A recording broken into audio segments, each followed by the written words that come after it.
Assalamualaikum warahmatullahi wabarakatuh. Waalaikumsalam. Bismillah, alhamdulillah, wassalatu wassalamu ala rasulillah wa ala alihi wassobihi ajma'in. Amma ba'du. Rabbi shrahli sadri wa yassirli amri wahlul 'uqdatam min lisani yafqahu qawli. Bapak pengawas PINMA selaku observer yang terhormat, rekan-rekanku Dewan Guru yang saya hormati, tidak lupa senantiasa marilah kita panjatkan puji syukur kita kehadirat Allah Subhanahu wa Ta'ala atas limpahan rahmat, hidayah dan inayahnya, sehingga pada hari ini kita bisa berkumpul di sini dalam rangka kegiatan yakni observasi praktik kinerja kepala sekolah. Salawat dan salam semoga tetap dilimpah curahkan kepada baginda Nabi besar Muhammad Sallallahu Alaihi Wasallam beserta keluarganya, para sahabatnya, dan kepada kita semua selaku pengikutnya. Mudah-mudahan di yaumul kiamah kita semuanya diakui sebagai umatnya. Bapak dan Ibu semuanya, pada kesempatan kali ini di observasi praktik kinerja kepala sekolah, saya memilih indikator yakni siklus peningkatan kualitas praktik pembelajaran. Apa yang melatar belakangi pemilihan indikator tersebut? Barangkali ada yang bisa menjelaskan. Raport pendidikan. Iya, betul. Inilah rapor pendidikan yang diperoleh oleh SD dan D. Ada beberapa yang mengalami penurunan. Salah satunya yakni komponen kemampuan numerasi. Bisa rekan-rekan lihat, ini ya. Kemampuan numerasi yang diperoleh oleh SD dan D di tahun 2025 yakni 76,67%. Menurun, sedangkan di tahun 2024 capaiannya itu 93,33%. Itu artinya penurunannya sangat besar, yakni 16,66%. Nah, berdasarkan analisis inilah saya memilih siklus peningkatan kualitas praktik pembelajaran. Nah, berkaitan dengan pembelajaran yang menjadi ujung tombaknya adalah guru. Yang menjadi tugas guru itu apa saja? Yakni merencanakan pembelajaran, melaksanakan apa yang direncanakan, dan menilai hasil yang sudah dilaksanakan. Nah, dalam merencanakan ini yang menjadi perencanaan secara operasional yaitu modul ajar atau sebelumnya disebut RPP. RPP yang seperti apa? Memuat 3 prinsip deep learning, yaitu pembelajaran yang berkesadaran, bermakna, dan menggembirakan. Yang berkesadaran itu siswa atau guru? Ya betul, yaitu dua-duanya harus berkesadaran. Jangan hanya anak suruh berkesadaran, hari guru sadar. Berkesadaran dari guru apa misalnya? Dengan cara bagaimana supaya kita ini sadar, yaitu misalnya kita mempersiapkan perencanaan dengan baik, dengan tahu tujuan, kegiatannya nanti seperti apa, LKPD yang digunakan seperti apa, penilaian yang akan kita berikan seperti apa, kita rancang sedemikian rupa, berarti kita sudah sadar. Nah, kita sudah sadar, kita menyadarkan peserta didik dengan menyampaikan tujuan pembelajaran hari ini yang sebelumnya pasti harus ada persepsi yang berangkat dari kehidupan mereka masing-masing atau pembelajaran dari sebelumnya kita kirim supaya siap untuk pembelajaran hari ini dengan menyampaikan tujuan. Nah, kalau anak sudah paham dengan tujuan, berarti nanti tahu yang dituju seperti apa, berarti akan tahu akan tujuan, berarti sudah mempunyai kesadaran. Bermakna misalnya dia, bermakna misalnya belajar tentang energi listrik, cara menghemat listrik, misalnya mematikan lampu apabila tidak dipakai, tidak membuka kulkas misalnya dengan sembarangan, atau tidak menyalakan yang berkaitan dengan listrik. Nah, kalau bermakna, anaknya misalnya masuk ruangan, ada lampu tidak dipakai berarti dimatikan misalnya gitu. Jadi ada maknanya. Jadi udah sadar bermakna diterapkan dalam kehidupan sehari-hari. Menggembirakan, apa makna menggembirakan? Yang positif yang bisa memeriahkan siswa. Ya, barangkali yang lain. Enggak. Apa sih menggembirakan? Jadi selama mengikuti pembelajaran itu tadinya teh senang menabung, Ya, jadi menerima materi yang diberikan oleh gurunya. Ya, menarik. Jadi belajarnya lebih semangat. Ya, betul, semangat. Dengan pendekatan olah pikir, olah rasa, olahraga, dan olah hati.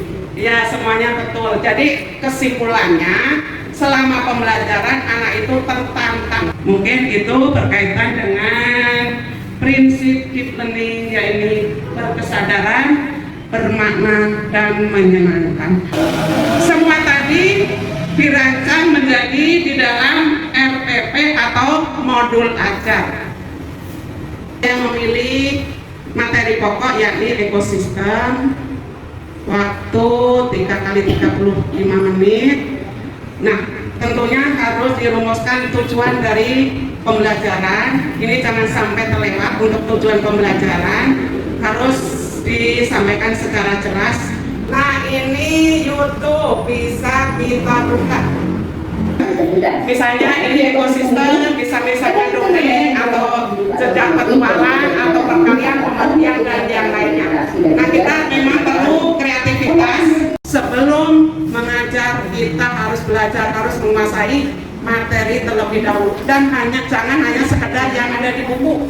Harus banyak referensi dari berbagai sumber, entah itu media cetak, elektronik, dari teman, dari mana. Yang penting mengacu kepada materi yang akan diajarkan tersebut. Rekan-rekan ini semuanya harus memuat yakni mata pelajaran. Di situ ada temanya, subtema atau pembelajarannya, kemudian tujuannya apa, itu harus dicantumkan.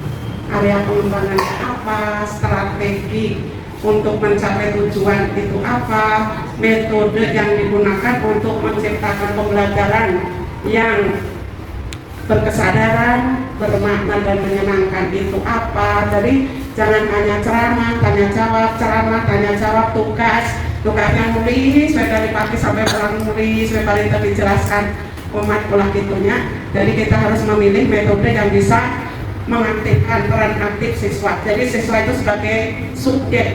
Nah, inilah materi pembelajaran itu harus memuat multi sumber. Entong karena buku paket ngumpul yang itu bisa media cetak, elektronik, lingkungan, narasumber, dan lain-lain. Nah, tujuan dan area pengembangan, ini tujuan itu kita merumuskan tujuan A, B, C, D. Nah, si A, B, C, D, T. A-nya apa? Audiens, yaitu siswanya sebagai subjeknya. Kemudian behavior, yaitu tingkah laku yang diharapkan. Ini dengan menggunakan kata kerja operasional. Kondisi, jadi situasi yang harus dipenuhi saat proses belajar mengajar berlangsung, misalnya dengan diskusi, tanya jawab, eksperimen atau percobaan atau apa. Degree hasil, yaitu standar keberhasilan yang harus dicapai, misalnya dengan benarnya itu sampai berapa persen.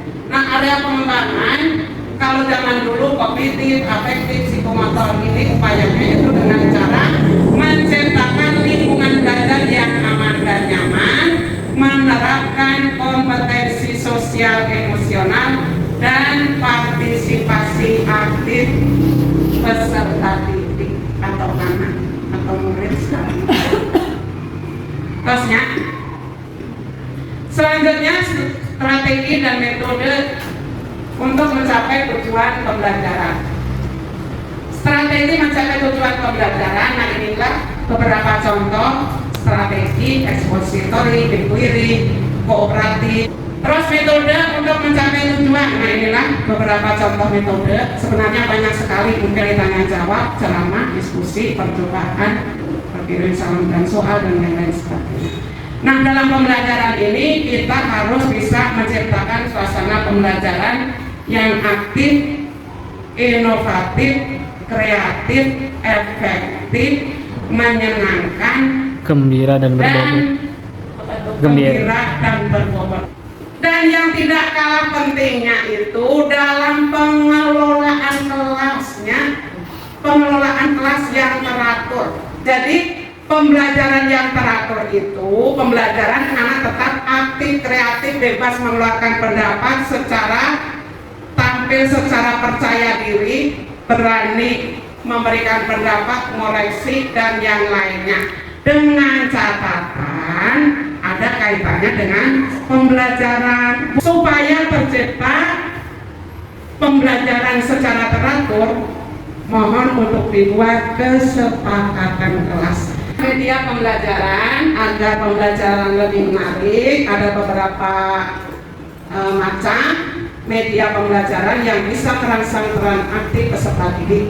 Bisa visual berupa gambar, bisa audio berupa suara, diantaranya radio, tape recorder, rekaman lagu dan yang lainnya.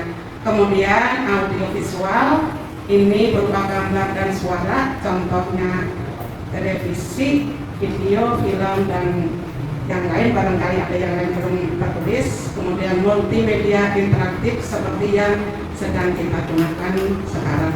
Selain itu kita bisa menggunakan realitas, yaitu berupa langsung ke lingkungan, misalnya tumbuhan, batuan, sawah, sungai atau halaman sekolah di lingkungan. Kita rancang asesmennya atau penilaiannya. Kalau sudah dilaksanakan penilaian, kita harus menganalisisnya. Jadi itu harus dianalisis. Sudah ini ya, sudah biasa menganalisis? Sudah? Ya. Dari hasil analisis itu kita refleksi bagaimana ini tercapai tujuan pembelajaran yang sudah kita rumuskan melihat dari hasil asesmen tersebut. Tadi sebelumnya sudah saya singgung, apabila anak itu lebih banyak yang tidak tuntas, berarti refleksi itu untuk diri kita sendiri.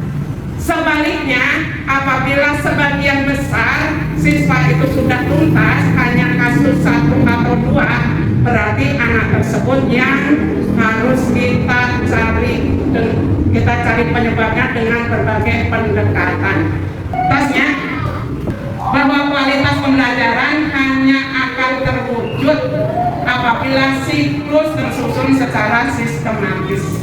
Jadi dari awal sampai akhir itu harus tersusun secara sistematis yang berpusat serta memuliakan peserta didik, berbasis inquiry. Setiap siklus berjalan secara efektif dan berkelanjutan. Jadi dari maksudnya apa sih Bu, kok itu namanya siklus? Dari merencanakannya, siklus perencanaan, nu bagus sedemikian rupa, itu siklus perencanaannya. Dari tujuan itu jangan hanya ngarang kira-kira kita gitu, harus merujuk ke apa yang sudah ditentukan oleh pemerintah, yakni kurikulum yang di bawahnya CP, TP, ATP. Nah dari situ kita buat tujuan yang operasional. Nah kalau sudah dirancang tujuannya dibuat sedemikian rupa, jangan sampai tidak mencapai materi yang sudah ditentukan oleh CP tersebut. Jadi bukan ngarang-ngarang sendiri walaupun kita yang merumuskan. Nah kalau sudah direncanakan dengan baik tadi tujuannya, kemudian kegiatan pembelajarannya apa, dari pembukaan, inti, penutup, metode apa yang cocok yang bisa menciptakan suasana pembelajaran yang aktif, inovatif, kreatif, efektif, menyenangkan, yang membuat 3 prinsip deep learning, yakni berkesadaran, bermakna, dan menyenangkan. Nah, kalau sudah dievaluasi di penilaian tadi, nah itu baru perencanaannya. Kemudian pelaksanaan, tadi kan baru merencanakan, kemudian melaksanakan apa yang sudah kita rencanakan itu harus sesuai apa yang kita rencanakan. Jangan di perencanaan itu menggunakan video, Ari Jonate, komo-komo video, anak nulis, gitu, poro-poro video, gitu. Padahal di perencanaan udah sedemikian rupa, apa itu katanya berdiskusi, menggunakan apa itu lembar kerja, mengamati gambar, melihat video, Ari derte, poro-poro video, gitu, anak teka urus, nah itu berarti siklusnya udah hancur hitungannya. Jadi batal. Jadi untuk meningkatkan kualitas pembelajarannya jadi gagalnya. Jadi kalau udah perencanaannya udah cantik, pelaksanaannya manis, hasilnya menilainya dengan baik. Nah, sehingga kualitas pembelajaran, kualitas praktik pembelajaran itu benar-benar terwujud. Tentunya kita mempunyai kontribusi untuk meningkatkan kualitas pendidikan di Indonesia, khususnya di SD Dangder ini. Ya, kita sebagai guru mempunyai jiwa guru, tidak terlepas dari pendahulu kita, yakni bapak pendidikan kita. Siapa bapak pendidikan kita? Yaitu Ki Hajar Dewantara, Raden Mas Suwardi Suryaningrat, mempunyai semboyan Ngarso Sungtul Ing Madya Mangun Karsu Tuturi Handayani. Mudah-mudahan kita bisa mengisi pendidikan di Indonesia ini dari yang kecil di SD Dangder ini sebaik mungkin dengan membuat siklus pembelajaran yang baik, menciptakan mutu pendidikan yang baik. Otomatis kita mempunyai kontribusi untuk meningkatkan kualitas pendidikan di Indonesia, mutu pendidikan di Indonesia. Barangkali ada yang perlu ditanyakan atau disampaikan atau apa, silahkan. Barangkali apa yang sudah saya sampaikan ada yang kurang dipahami atau punya pengalaman yang brilian, silahkan disampaikan pada kesempatan kali ini.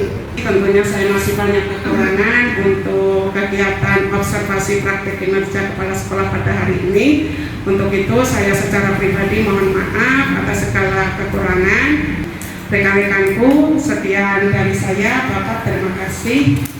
Wabillahi taufiq wal hidayah. Wassalamualaikum warahmatullahi wabarakatuh. Assalamualaikum.